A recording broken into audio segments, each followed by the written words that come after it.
Après nous avoir dit que notre Seigneur était notre avocat auprès du Père, Jean va à présent nous présenter Jésus sous un autre aspect.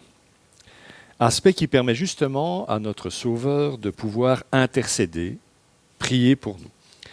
On va donc reprendre le verset 2, on n'en fera qu'un aujourd'hui, c'est pas beaucoup. Le verset 2 de notre première lettre de Jean. Et voilà ce qu'il dit. Il est lui-même, il parle de Jésus bien sûr, il est lui-même la victime expiatoire pour nos péchés, et non seulement pour les nôtres, mais aussi pour ceux du monde entier. C'est pas rien comme affirmation, ça quand même. Jésus est victime expiatoire pour nos péchés, et pas seulement pour les nôtres, mais également pour ceux du monde entier. Nous sommes ici en présence de l'un des articles fondamentaux de la foi chrétienne. Rien que ça. Puisque sous ce vocable de victime expiatoire, nous est présenté le pourquoi nous avions besoin d'un sauveur, quelque chose qui va revenir souvent dans des discussions avec des gens qui ne croient pas. En quoi est-ce que j'aurais besoin d'un sauveur ? J'ai besoin d'être sauvé de rien ni de personne. Et le comment nous avons été sauvés. Nous allons donc prendre un peu de temps ce dimanche matin pour bien expliquer les choses. Enfin, on va essayer. Soyez concentrés. Commençons par dire que le texte grec dit littéralement « et lui est propitiation ». Il n'y a pas d'article, donc c'est vraiment « Jésus est propitiation ». Et commençons par rappeler d'où vient ce mot « propitiation », ce qu'il signifie.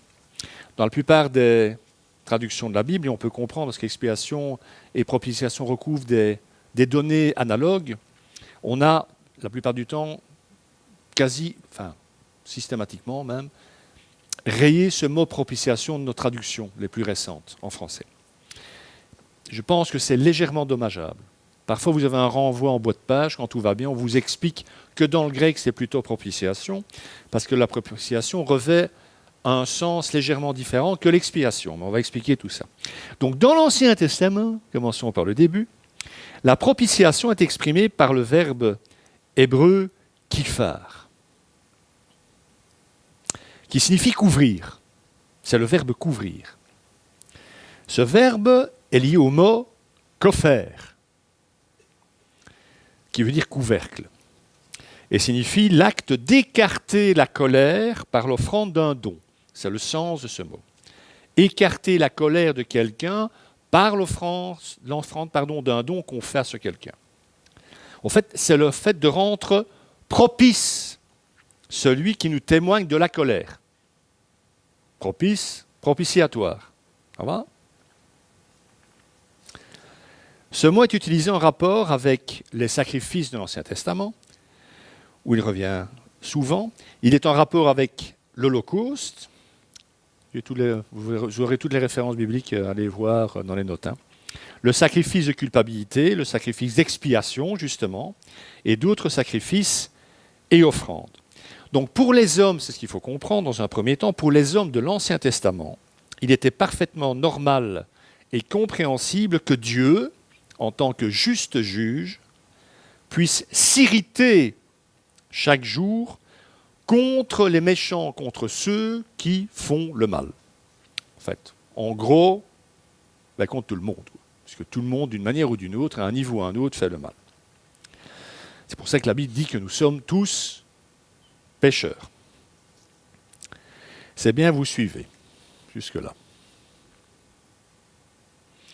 Le psaume 7, verset 12 dira par exemple « Dieu est un juste juge, un Dieu qui fait chaque jour sentir sa colère. » Comment est-ce qu'il fait sentir sa colère ? On a qu'à voir ce qui se passe dans le monde.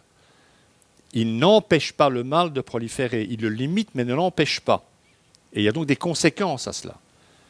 Si la justice et l'amour et la paix régnaient dans ce monde, depuis le temps, ça se saurait. Vous comprenez ? Dieu est, on ne le dira jamais assez ça, Dieu est vigoureusement opposé au mal sous toutes ses formes. Mais dans le même temps, les Juifs, grâce à la révélation qu'ils ont reçue de Dieu, découvrirent avec étonnement que Dieu était aussi un Dieu compatissant, qui fait grâce, lent à la colère, et riche en chesed, Heureusement qu'il n'y a personne au premier rang. Au chesed, en bonté. Et donc que sa colère, puisqu'il est riche en bonté, pouvait être écartée par l'offrande d'un sacrifice approprié. Ok ? Plus fort encore, enfin je trouve. Cette initiative venait de Dieu lui-même. Il est à l'origine de tout ça. Initiative qui offrait le moyen de se soustraire à sa colère en accordant le pardon comme un don de sa grâce, conformément à son désir de pardonner. Donc il donnait ce pardon aux gens dans l'Ancienne Alliance, pas parce que les gens méritaient ce pardon, mais parce que lui avait décidé d'installer un système qui lui permettait de pardonner. Pour le dire autrement, il invente tout ça pour que l'homme puisse quand même, je parle des Juifs en particulier à ce moment-là, puisse quand même être en relation avec lui, jusqu'à un certain point en tout cas. Alors pour illustrer cette disposition de Dieu à faire grâce, le couvercle en or de l'arche de l'Alliance, le coffre qui se trouvait dans le lieu très saint, portait le nom de caporette. Rien à voir avec la caporeau ni les caporales. Caporette qui signifie donc propitiatoire. Donc le substantif, c'est le couvercle de l'arche de l'Alliance. Suivez toujours ? Alors, ce couvercle, quand on y réfléchit, quand on l'image, donc le couvercle, le propitiatoire, le caporette, s'interposait en quelque sorte entre les tables de la loi qui étaient dans l'arche et qui manifestaient la justice, la bonté et la volonté de Dieu, les commandements si vous préférez. Il y avait les 10 commandements. Et les chérubins qui sont le symbole sur l'arche de la punition que mérite le pécheur. Entre les exigences de Dieu et la punition de Dieu se trouve le couvercle qui s'interpose entre sa colère et sa volonté. Vous me suivez ?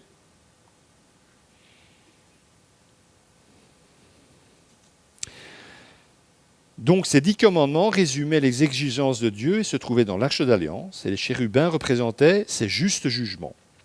Et pour remplir son office, pour pardonner le peuple, les 4 coins, d'ailleurs il manque les petites tutes, j'allais dire.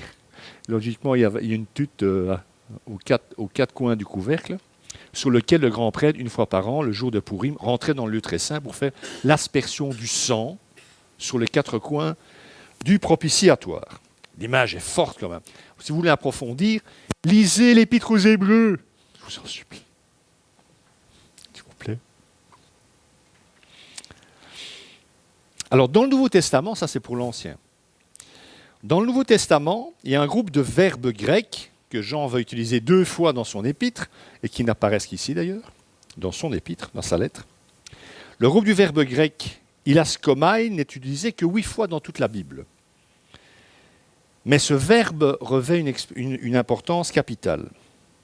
Ce verbe indique que Dieu est devenu, comme en hébreu, comme pour l'Ancien Testament, propice, ou en tout cas favorablement disposé à l'égard aussi bien du pécheur perdu que du croyant errant. Donc le croyant qui croit en Dieu et qui court à côté de ses pompes, Dieu est propice, et celui qui ne connaît pas Dieu, il est propice envers celui-là aussi. Vous avez remarqué qu'il n'a massacré aucun non-croyant jusqu'à présent. C'est pareil, vous voyez, il n'est pas descendu foutre des claques à tous ceux qui ne croyaient pas en lui. Pas encore. N'ayez pas peur, ça va bien se passer. Le substantif, donc le nom commun, ilasmos, désigne donc ce que notre Seigneur est devenu par amour pour nous. Il est devenu, dit Jean, l'expiation, la propitiation qui couvre les péchés. Le moyen personnel par lequel Dieu peut être miséricordieux envers le pécheur qui croit en son Fils et en celui qui n'est encore que pécheur, qui ne croit pas encore à son Fils. Avant de croire, nous ne croyons pas non plus. Et il était propice envers nous avant que nous croyions déjà. Je ne sais pas si vous suivez toujours. Si vous tombez de votre chaise, ce n'est pas grave, on vous ramassera.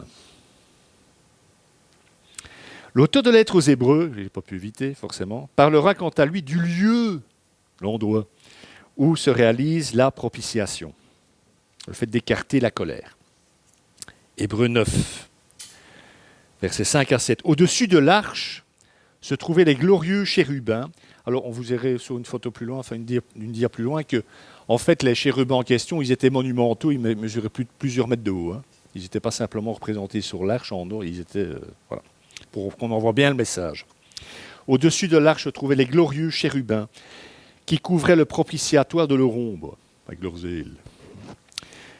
Mais ce n'est pas le moment de parler de ceci en détail. Vous avez de la chance, il ne veut pas en parler pour l'instant en détail. Donc moi non plus, je ne vais pas... Voilà. L'ensemble étant ainsi disposé, les prêtres qui font le service, donc dans le temple ou dans le tabernacle dans le désert, on va prendre le temple, hein, c'est plus récent, qui font le service dans le temple, entrent en tout temps dans la première partie du temple, dans le lieu saint. D'accord ?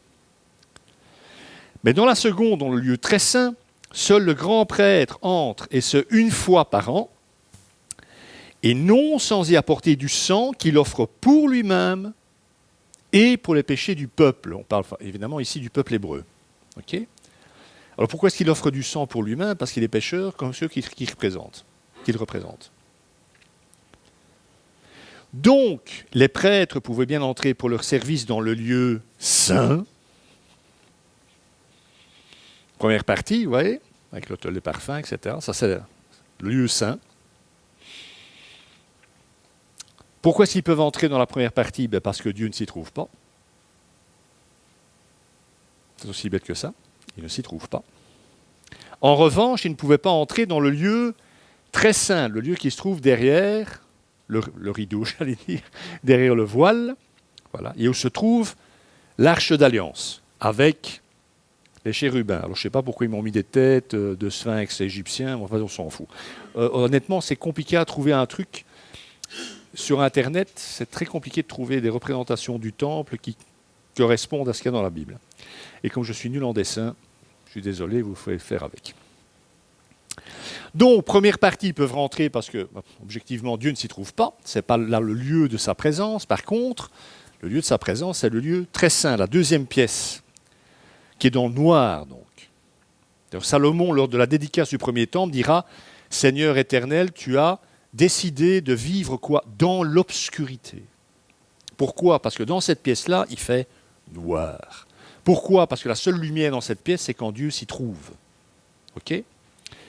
C'est pour ça que certains pères de l'Église, en particulier Daniel Bourguet, qui n'en est pas un, mais il pourrait, dit que quand Jésus est mort sous la croix, ces ténèbres qui envahissent la terre, pour Bourguet, ce n'est pas un symbole de la colère de Dieu parce qu'on vient de tuer son fils, mais bien au contraire, le lieu très saint qui s'ouvre et l'obscurité du lieu très saint, donc de la présence symbolisée de Dieu, se répand sur la terre, est accessible à la terre entière. C'est joli, hein ? Donc, dans le lieu très saint, ils ne peuvent pas rentrer, les prêtres. Et personne ne peut y entrer, à part le grand prêtre, une fois par an.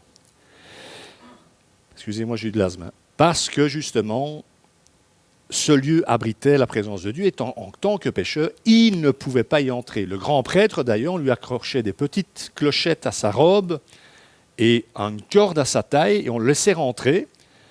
Et les autres prêtres attendaient, tant qu'ils entendaient les cloches tinter, parce qu'ils se déplaçaient pour faire l'aspersion du sang, tout se passait bien, il était vivant. Mais s'ils entendaient un grand boum et plus de clochettes, ça voulait dire que Dieu l'avait tué. Et il devait tirer le corps, mais je ne blague pas, hein, il devait retirer le corps en tirant sur la corde. Donc le voile, comme on l'a vu à la diapo précédente, servait de barrière entre le Dieu saint et l'homme pécheur, car ils ne pouvaient évidemment pas habiter ensemble.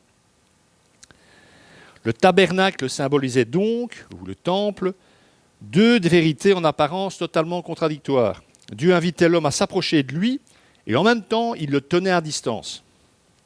C'est toute la symbolique du temple. Donc le culte qui se célébrait dans le temple entretenait donc dans les cœurs la soif de la communion avec Dieu, parce qu'autrement, il n'y aurait pas tous ces juifs qui s'approchaient du temple pour être en communion avec Dieu, tout en rappelant à l'homme son impuissance en face de l'obstacle qui l'en privait, son propre péché.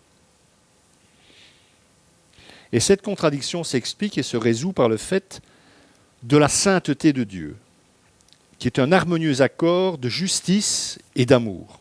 L'amour attire à soi le pécheur et la justice le repousse. Ou le combat. Combat son attitude, combat ses comportements. Donc le lieu où la colère est ôtée est donc le couvercle de l'arche de l'Alliance, qui est un archétype du corps de Christ, devenu une fois pour toutes propitiatoire pour les pécheurs, autel où se révèle l'infinie miséricorde de Dieu en lieu et place de sa colère. C'est pour ça que l'auteur des Hébreux, en parlant du corps de Jésus, dira « Il est passé à travers le voile qui est son propre corps ». 3 Hébreux, ça c'est une tuerie, mais absolue, quoi. Non mais vraiment. Hein. Oh. Merci Seigneur pour l'auteur des Hébreux. Donc on ne redira jamais assez, c'est un peu le but de tout ça, que notre Seigneur est favorablement disposé envers le pécheur, et ce même s'il est le péché. Donc l'enseignement du Nouveau Testament, et cela ne nous étonnera pas, rejoint et confirme donc celui de l'Ancien, concernant la gravité du péché, la colère de Dieu, mais aussi sa grâce et la façon dont il a pourvu, de sa propre initiative, au moyen d'user de miséricorde envers le pécheur et de le sauver de son jugement. Et donc, on va avoir un conciliabule dans la Trinité, à l'origine du monde, pour dire comment est-ce qu'on va régler ce problème, quoi, de cette bande d'andouilles qu'on aime, mais qui vont faire n'importe quoi. Romains 3, 25, texte de Paul. C'est lui, parlant du Christ, que Dieu a destiné à être par son sang une victime expiatoire. Pour ceux qui croiraient, il démontrait ainsi sa justice, puisqu'il avait laissé impunis les péchés commis auparavant à l'époque de sa patience. Parce que dire que Dieu est amour, c'est magnifique et c'est tout à fait vrai. Il n'est qu'amour. Mais, comment peut-il prouver sa justice ? C'est Paul qui résout le problème, si je puis dire, qui l'explique dans ce verset. Ça ne paraît peut-être pas comme ça, hein, mais pourtant c'est ce qu'il fait. Paul enseigne ici clairement que le sens et le but de la mort de Christ, c'est d'expier, de couvrir le péché de l'humanité. Alors, rappelons-nous cette déclaration magnifique de Jean le Baptiste quand il voit Jésus. For the first time, pour la première fois. Jesus. Voici l'agneau de Dieu qui couvre le péché du monde. Une parole, bang, il a tout compris. Donc l'idée du pardon divin est souvent exprimée dans l'Ancien Testament, donc par le mot « couvrir le péché ». Cette image, nous l'avons vue, provient des sacrifices dans lesquels le sang des victimes était censé couvrir les péchés, les voiler au regard de Dieu. Mais ici, l'apôtre Paul rajoute immédiatement « par la foi », afin que le pécheur, objet de cette immense miséricorde de l'amour de Dieu, comprenne bien que l'œuvre de pardon ne doit pas rester en dehors de lui, ni même lui rester étranger. Cette œuvre doit faire partie de lui. Et comment est-ce qu'il l'incarne, est-ce qu'il l'intègre ? Par la foi qu'il place en cette œuvre. Donc, je vous ai fait un résumé en 3 points de tout ce que je viens de dire. J'ai eu du mal. 3 propositions suivantes peuvent résumer ce qu'on vient de dire jusqu'à présent. La grâce éternelle et gratuite de Dieu est l'unique cause du salut. Il aime l'homme. C'est pour ça qu'il nous sauve. C'est pour ça qu'il sauve l'homme. 2, c'est Christ que Dieu a exposé dans son sang comme moyen de propitiation et qui est le fondement objectif de ce salut. Parce que Jésus a vécu ça, parce qu'il a accompli tout ça, on peut croire profondément, objectivement, à l'amour de Dieu et au fait qu'il nous aime assez pour nous sauver. Et troisièmement, il nous a donné la foi, qui est donc la condition subjective, notre responsabilité dans l'œuvre du salut. C'est cette réponse de la foi, mais qui nous est donnée par Dieu quand même. Et c'est par elle que l'homme s'approprie personnellement le salut. Si je n'ai pas la foi, savoir que Dieu a sauvé le monde, j'en ai strictement rien à faire, puisque individuellement, en tant que personne, je ne me l'approprie pas. Je peux très bien, dans un coin de ma tête intellectuellement, dire tout ça, il y a des grands intellectuels qui ont lu la Bible, qui ont bien compris en gros ce qu'elle raconte, même les textes de Paul. Et ils peuvent vous en parler aussi bien que moi, mais ce n'est pas pour ça qu'ils se sont appropriés ça. Ça ne se passe qu'à travers la foi. Donc vous êtes sauvés, ça je peux vous l'enseigner, mais moi dans ma vie personnelle, j'ai besoin de savoir que je le suis moi. Et comment je peux le savoir ? Par la foi. Je crois ça.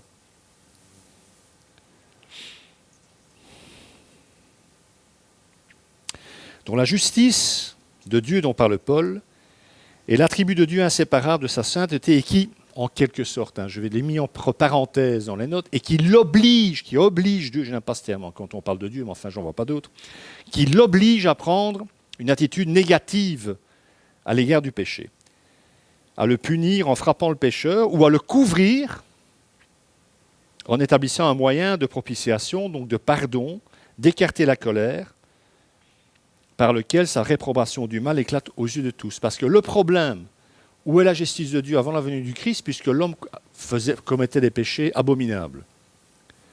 Et maintenant que Jésus est venu, c'est pas juste ce qui s'est passé. Pourquoi ? Enfin, c'est une injustice flagrante, la croix. Où est la justice de Dieu là-dedans, d'après la conception de l'homme ? Et c'est à cette question-là que répond Paul, qu'il va répondre. La justice de Dieu devait être démontrée à la conscience humaine par la croix du Christ. C'est la réponse à la question de l'homme, mais où est la justice de Dieu, quoi ? Regardez la croix.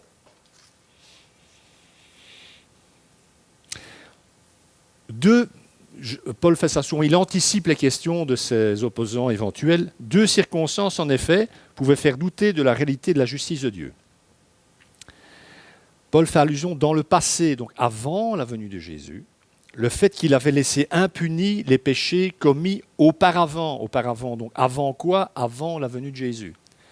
Les hommes, ils s'entretuaient, ils faisaient des guerres, enfin comme aujourd'hui, quoi. Et l'homme pouvait dire, mais où est la justice de Dieu ? Le psalmiste, combien de fois ils disent, mais où es-tu, Seigneur ? Le méchant grandit et moi je dépéris, enfin, etc. Il y en a des tonnes dans l'Ancien Testament déjà. Et dans le présent, donc une fois que Jésus est venu, le fait qu'il justifie gratuitement ceux qui croient, on pourrait se dire, mais c'est une drôle de façon de montrer sa justice quand même. Dieu avait donc laissé de côté, le plus proche du grec, laissé impunis les péchés dans les temps qui avaient précédé la venue de Jésus, et c'est ce que Paul appelle le temps de la patience de Dieu. Pour dire autrement, la patience, elle est finie. Le Christ est venu. C'est la réponse de Dieu à la situation de l'homme. En fait, si on y réfléchit, vous avez fait un peu d'histoire, ne fût-ce qu'un tout petit peu, une somme effroyable de souffrances dans l'histoire de l'homme, avant que Jésus vienne, déjà, énormément de souffrances. Conséquence du péché de l'homme. Mais combien d'hommes se disent ce que je vis en termes de souffrance est ma responsabilité ? On se dit qu'on est responsable de rien. Comment ces hommes allaient-ils pouvoir comprendre la nécessité d'un pardon, d'un salut et surtout de la justice de Dieu ? Donc, toutes ces souffrances avaient déjà pesé lourdement sur l'humanité durant cette période d'avant la venue de Jésus. Mais toutes ces souffrances n'étaient pas un châtiment équivalent au péché de l'homme. Ça ne suffisait pas pour le punir. Vous suivez ? C'est ce que Paul dit. Elles étaient d'ailleurs inégalement réparties. Certains qui commettaient beaucoup de choses atroces étaient moins punis que d'autres.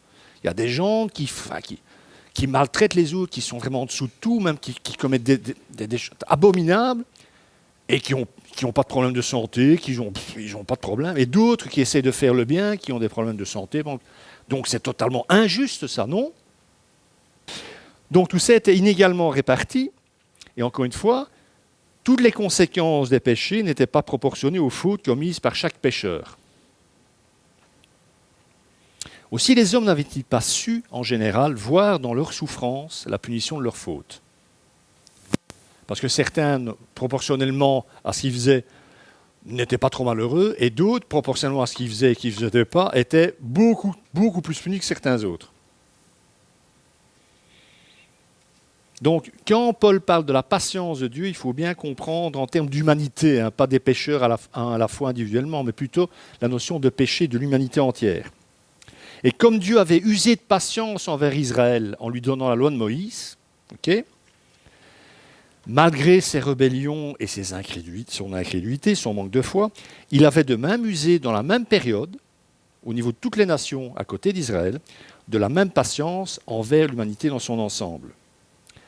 Comment en ne la détruisant pas en rapport avec les péchés que cette humanité commettait. D'accord ? Donc cette attitude tolérante de Dieu envers le péché, pendant toute cette période, avait eu pour effet de voiler sa justice.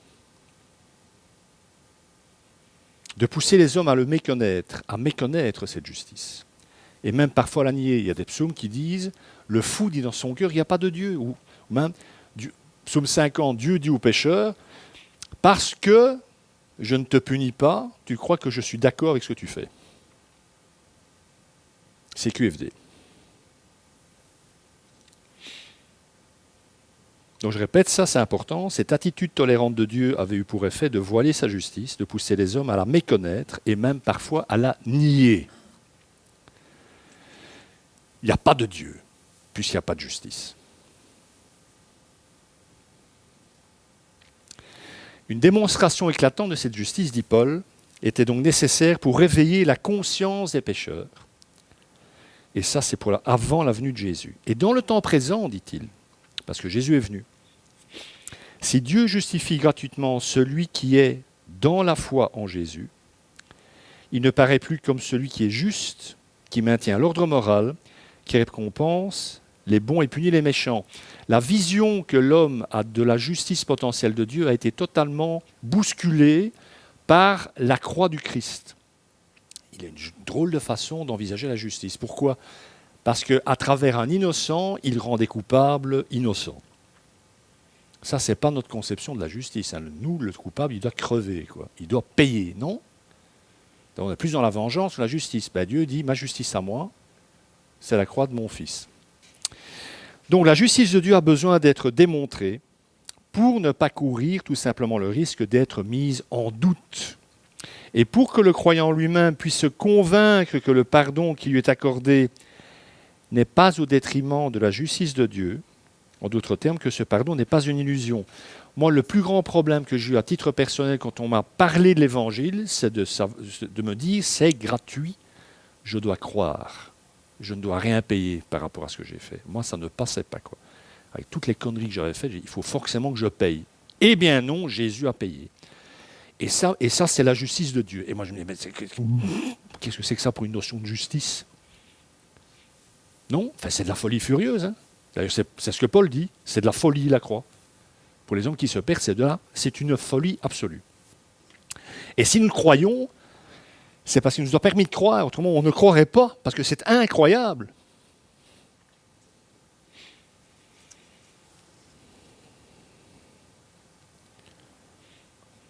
C'est donc par la mort substitutive de Jésus à la croix, il nous a remplacés sur la croix, si je dois le dire autrement, que la justice de Dieu est démontrée.